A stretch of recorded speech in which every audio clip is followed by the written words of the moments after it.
What's up, guys? I'm Vanessa, and today I want to talk about Greek mythology and do my makeup at the same time. Last week I left off with Athena, so let's finish up the goddesses and get into some of the gods. We're going to start with Aphrodite.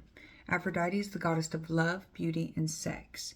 She is also one of the most famous goddesses because everybody knows who the goddess of sex is. I mean, who doesn't know? Aphrodite was renowned for her beauty and her ability to elect sexual desire. She was born on the island of Cyrus, and some say she was born of the foam resulting from Ornos's castration, basically penis foam. I don't know how you can be born of just, genital parts, but just one genital part. We don't need the other parts that are needed to create human life. Aphrodite was technically married to Hephaestus, but this was not a happy marriage because she was married off against her wishes. And with that being said, they did not have any children together. But Aphrodite made it known that she did not like Hephaestus at all. So she had many affairs with a lot of different gods, including Aries, Adonis, Hermes, Dionysus, and Poseidon. Aphrodite and Aries were the parents of a number of children, including the goddess Harmonia and Eros, the god of love and sexual desire. She and Aries were famously stuck in a sticky and tricky situation, and this is an example of their many nights together. But I'll get into that story more when I go into Aries' entry. One of the most important stories about Aphrodite is her and a boy named by the name of Adonis. This is one of the most famous romances in Greek mythology. The name Adonis means a beautiful, handsome man. Well, when he was born, he caught the eye of Aphrodite. And we're not going to get into that because he was just a baby. Like, how could you just, oh, hello, little baby. I like you. Weird. Aphrodite spotted the baby and knew that when he was grown, it was a grown man, he had to be hers. So she took him down to the underworld, where she asked Persephone to watch over him until he was grown. But Persephone found herself falling for him as well. As he grew up, she decided that she wasn't about to give him over to Aphrodite.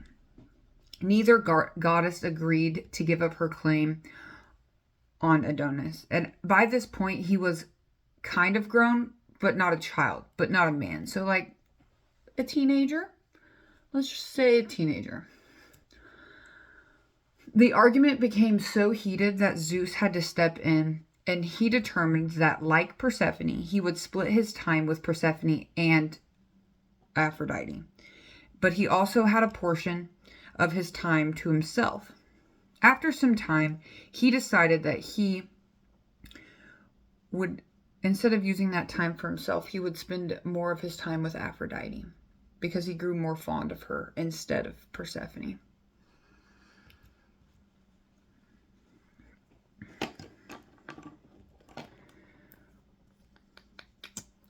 When they were together, Aphrodite devoted herself to him, and she did whatever he wanted. He liked to hunt. So one day, they went out together into the forest. And while they were hunting, Adonis found himself face to face with a wild boar. He threw his spear right at the boar, but he didn't kill the animal. He just pissed the animal off.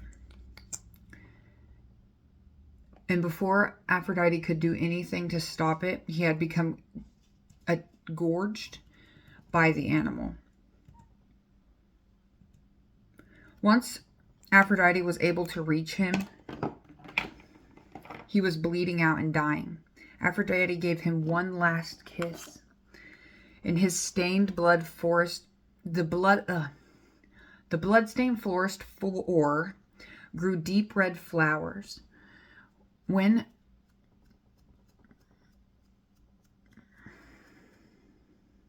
And so after this, she had another affair with Hermes.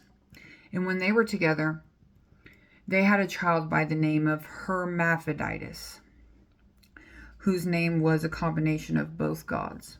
And when this child was grown, he had an encounter with a nymph, and the two merged into one. And according to Greek mythology, they were the first to become intersex, the first intersex being. So Aphrodite just had sex with whoever she wanted. I mean, who's gonna say no to the sex goddess? She just didn't have sex with her husband. I mean, if I was forced into a marriage, don't know if I would have sex with my husband either. All right, so on to Artemis.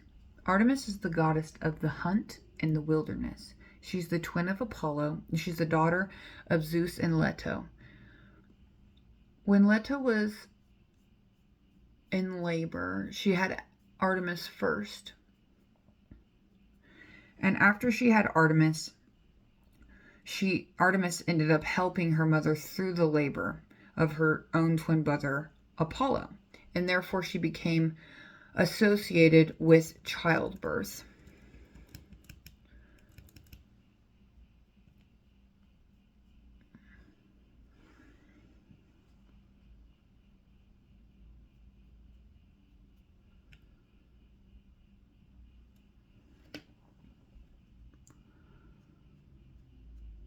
She was the protector of young girls, and her brother did the same for boys. Artemis was very beautiful and got a lot of attention from men. But she was famous for being the virgin goddess, and even her priestess in her temples were bound to remain unmarried virgins, just like the goddess herself. She liked to spend her time with groups of nymphs, and together they would hunt and wander the forests, bathe in the rivers and lakes. Her weapon of choice was a bow and arrows, which she was incredibly skilled with. She was shown typically dressed for hunting. She wore a short dress and carried her bow and arrow. She would ride a chariot pulled by deer, galloping through the forest with her nymph entourage.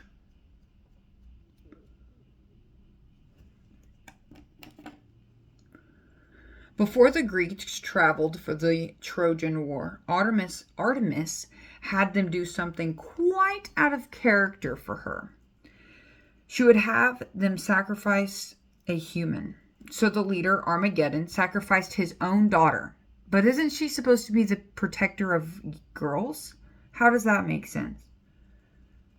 How is that protecting young girls if you're going to make somebody sacrifice their daughter? Please, Artemis, explain. This is the one and only instances of human sacrifice to the gods in Greek mythology. One of the most important stories about Artemis is the one that involves her friend Callistio.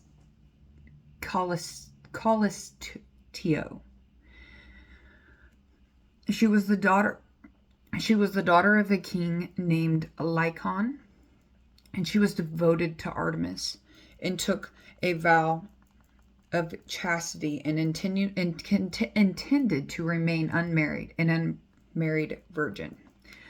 But Zeus, we all know Zeus.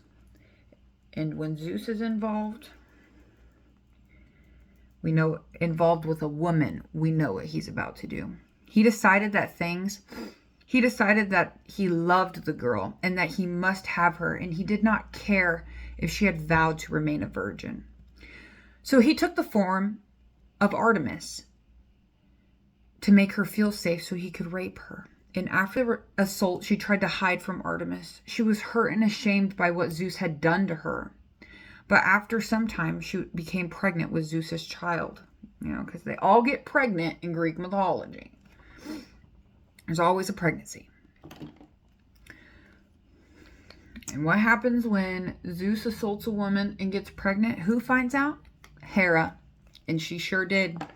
When she found out about the secret, she transformed Calistio into a bear. And in the form of the bear, she gave birth to Zeus' son and named him Artemis. But Hera was not done with her little punishment. No, she was not. One day, Hera and Artemis were out hunting. And she pointed out a bear like, "Hey, look! You see that bear? I think you should hunt that bear down and kill it." And Artemis did exactly that. But when she realized what she had done, killing her friend, she immortalized her friend by placing her among the stars. At some point, the girl's son was also placed in the stars. The bear and the stag constellations are representations of the mortals that Artemis had harmed in one way or another. See, Zeus just got to get up in there and just make everything, get up in everybody's business. Artemis was just having fun, going through the woods, hanging out in the woods with her friends. But Zeus was like, this girl got to be mine. I mean, what if Artemis had known what had happened instead of her friend hiding it from her? Maybe she would have been able to protect her from Hera. Maybe. The next is Hestia. Hestia is the goddess of home and hearth. She was a virgin goddess as well, and one of the most important gods of daily life in the ancient Greek world. She was worshipped daily and was responsible for domesticated life, such as domesticated happiness. She received a portion of all sacrifices that were made to all the gods. And when they would prepare a feast, and the remaining portion of that feast would be presided over by Hestia. All the ancient cities and towns had a public hearth sacred to Hestia, and a fire that which was never permitted to go out. She was both the oldest and youngest of the Olympians. She was the firstborn to Rhea and Kronos, and therefore was eaten first. Because she was first eaten, that means that she was vomited up last. This made Hestia and Zeus both the youngest and oldest children. And she didn't involve herself with the humans or the other gods. She liked to be drama-free. She's like, I'm just going to go out and live my own life. Y'all can do whatever you want. I'm just going to be here all by myself. There was a brief time when both Apollo and Poseidon sought out to marry her, but she made it very clear to them and to Zeus that she wouldn't be marrying no one and would remain a virgin. She's only considered an Olympian, one of the Olympians sometimes, though. She retained her importance in the lives of the Greeks, since Hestia liked to keep her to herself. There is little to no stories associated with her and the other gods. She was more important historically than she was mythologically. Since she was the goddess of home, the ancient Greeks relied on her for everything to do with their homes and the safety and comfort that came with them.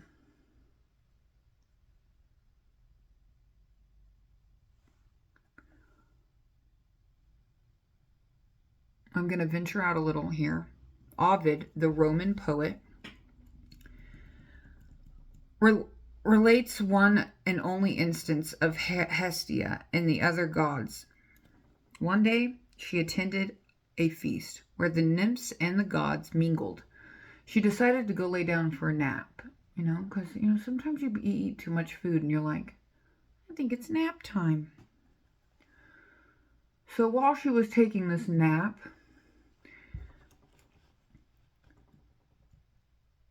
one of the gods decided that he was going to have sex with her. He was going to try to assault her.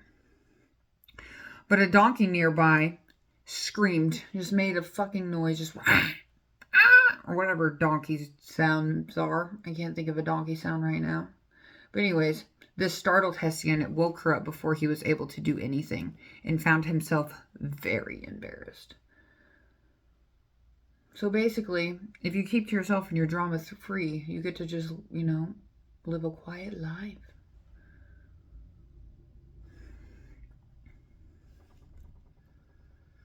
Alright, so she was the last goddess. So now we're going to get into some of the gods. We're going to start with Hephaestus.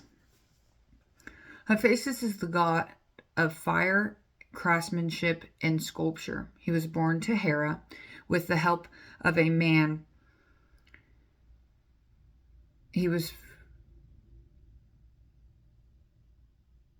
Because she was furious with Zeus for constantly cheating on her with other women, nymphs, and goddesses. So Hera felt like that she needed a child of her own. So she had Hephaestus. When Hephaestus was born, he was born with a disability. One of his legs did not work properly. And because of this, because Hera had a child with the help of a man, Hera became very angry with his appearance. So she threw him from Mount Olympus out of her sight. I guess in Greek mythology, they don't love their children unconditionally all the time. The mothers, I would say. Anyways, he was found by some nymphs who ended up raising him far away from Olympus. He learned to become a skilled blacksmith and a craftsman when he was far away, when he was growing up.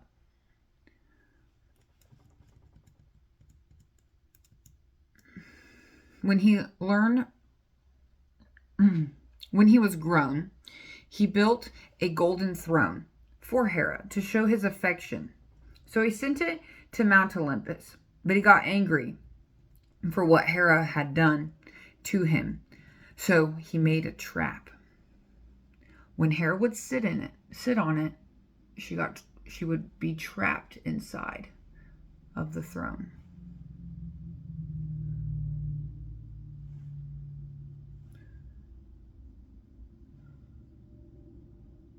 So Hera indeed sat on it and became trapped. This pissed Zeus off, because Zeus couldn't even open it. The only person that could open it was Hephaestus. So he came up with a plan to free her. And the plan was to bribe any god who brought back Hephaestus would be given Aphrodite in marriage. And at first, Aphrodite was agreed. She was like, cool, fine. Only because she thought Aries, who she was madly in love with, would be the one to bring Hephaestus back. But Aries failed. Hephaestus easily defeated him. And since Aries tried to capture Hephaestus, he figured out what was going on. So next, Dionysus, who never followed the rules, just went to Hephaestus and went up to him like, hey dude, why don't you just turn yourself in and you'll get to marry one of the most beautiful goddesses of all the goddesses, the sex god, Aphrodite, and a seat at the table of gods. Hephaestus was like, you know what, bro? That sounds like a great plan. So he went up to Mount Olympus and was like, hey, don't shoot. Just playing. Was like, hey, it's me. I'll go ahead and free Hera for you.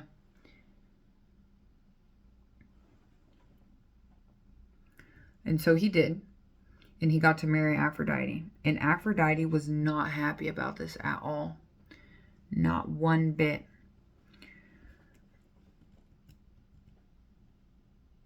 And like I said in Aphrodite's story, they didn't have any children because she didn't like him. I mean, he had a disability. She loved Aries. Her world just got all sorts of fucked up. This is why we don't agree to be forced off into marriage, because we don't always get what we want.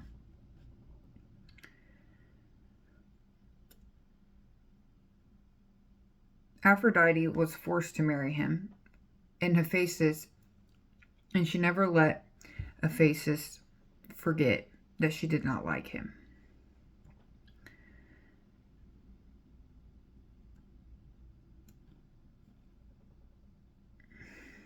Many stories involving Hephaestus usually involves him crafting various means of tricking and trapping gods and goddesses who have wronged him in some way.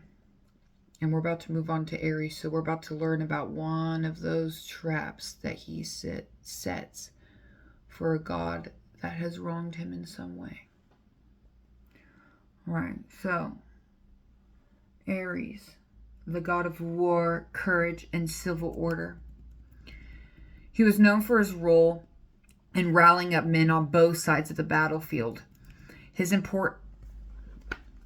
important, but doesn't appear in very many stories. He's primarily involved with Athena, the goddess he was in love with, but lost her to Hephaestus. They weren't married, but they had plenty of children. Plenty of children.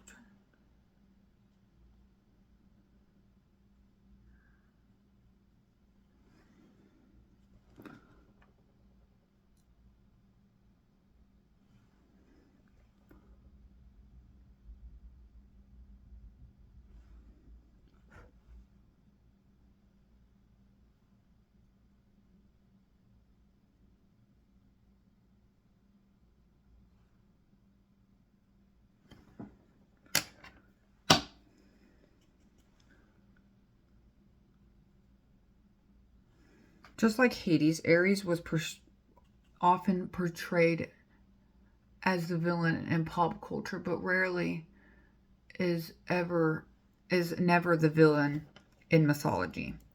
Even though Aphrodite was married to Hephaestus, her and Aries always found the time to spend together. They loved one another, and the fact that she had been forced to marry a man that she didn't love seemed to give them even more confidence to do whatever they wanted, wherever they wanted, no matter the risk. One time they got a little cocky. They slept together in her home, in Hephaestus's home. Oh, honey, my husband's gone. You can come over now. And that is exactly how they did it. I mean, not on the phone, because they didn't have phones back then.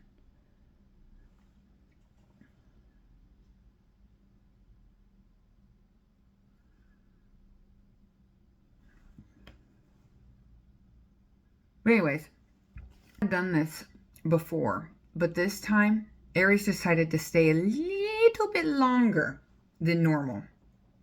He stayed long enough that the sun, that Helios, had begun to bring the chariot across the sky. And since Helios is the god who sees everything, he saw the couple together and immediately went and tattled on them.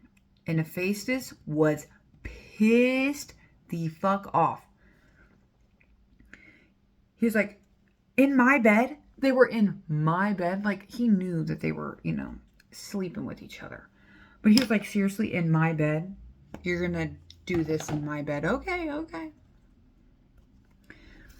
So he went straight to his forge and began to devise a way of punishing Aries and Persephone. He created a set of magical chains. They were lightweight and completely invisible and would do exactly what he wanted them to do. He put them on his bed and hung them from the ceiling. With the trap set, Hephaestus pretended to head off to an island, saying that he wouldn't be back for a few days. And so this left Aphrodite all alone. And so you know what she did? Aries. Hephaestus isn't going to be home for a few days. Do you want to come over? And he did just that. Came right on over. And the moment that they both laid in that bed together, the chain sprung and trapped them.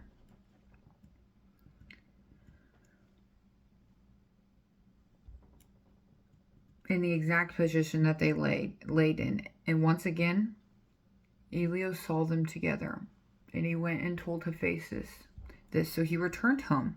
Before he entered the home, though, he called on the other gods to witness what he was about to do.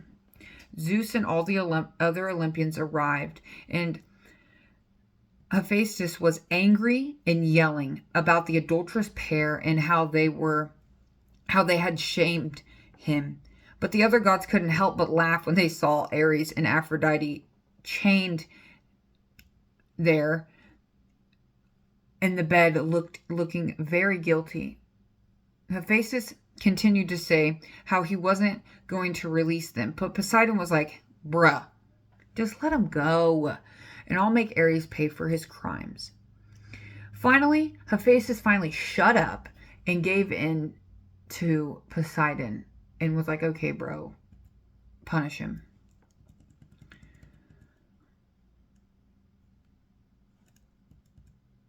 And as soon as they let them free, Aries immediately took off to Thrace, and Aphrodite hid away on the Cyprus Islands.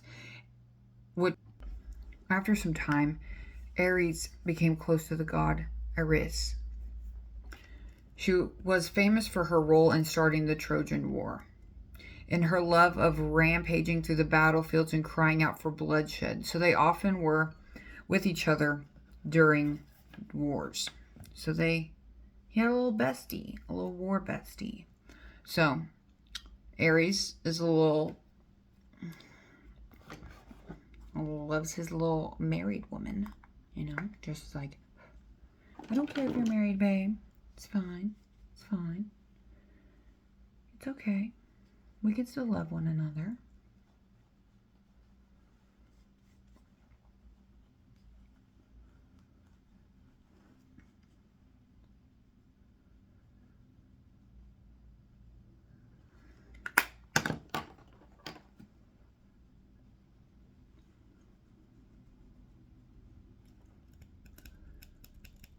Next is Apollo. Apollo is the god of music, prophecy, healing, and plague, and is often called Phoebus Apollo, meaning bright, and it comes from his grandmother, the Titan Phoebe. He's the twin brother to the goddess Artemis, and their mother was the Titan Leto, and their father was Zeus. The story of their birth was so dramatic. I already went into that when I went over Artemis's story.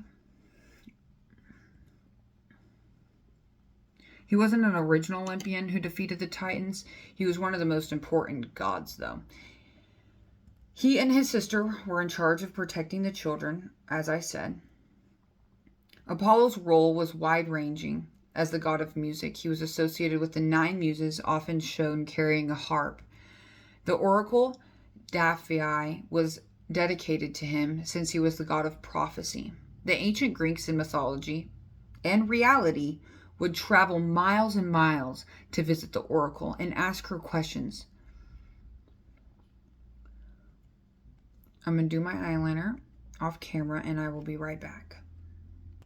All right.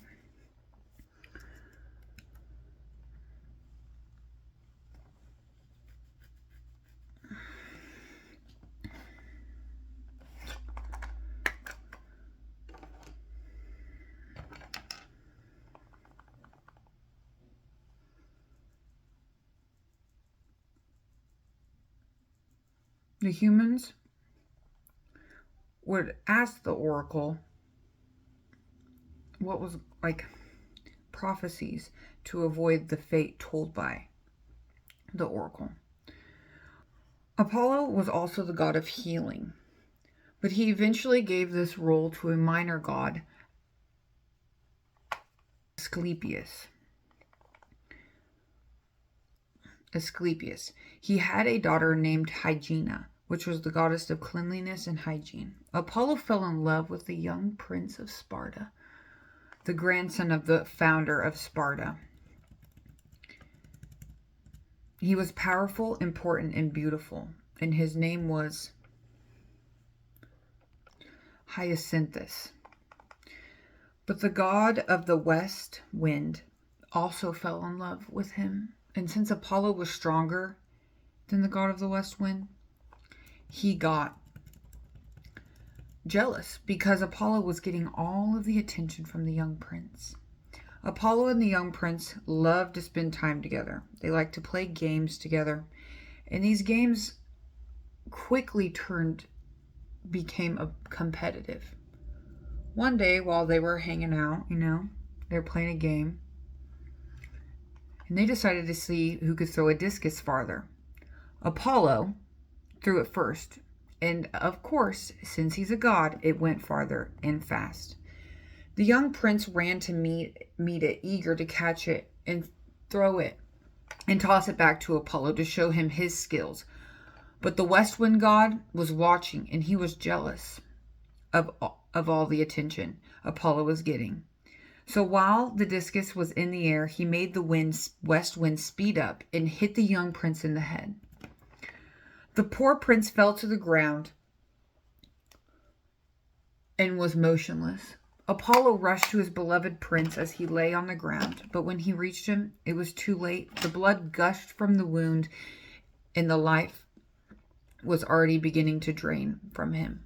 In Apollo's grief, he caused the blood in the grass to transform into deep purple flowers. On the petals of these flowers, Apollo inscribed the words, the sound of grief. Later in mythology, Apollo became conflicted with the titan Helios, the god of the sun. This is why, even now, he's often shown driving a chariot pulled across the sky every day. The characters in mythology dwindled over the generations, and Apollo eventually took the role of Helios.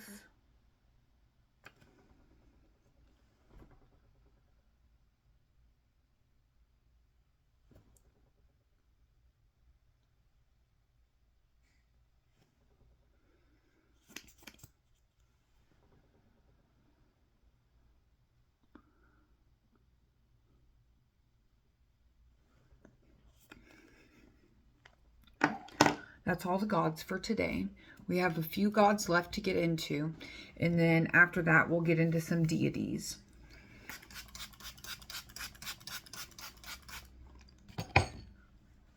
So as always, thank you guys for watching, and please don't forget to hit that subscribe button down below, like, comment, and share your thoughts with me. Any suggestions on what you want me to talk about next after we get the rest of the gods done. If there's any stories you want me to go more in depth on, leave some comments.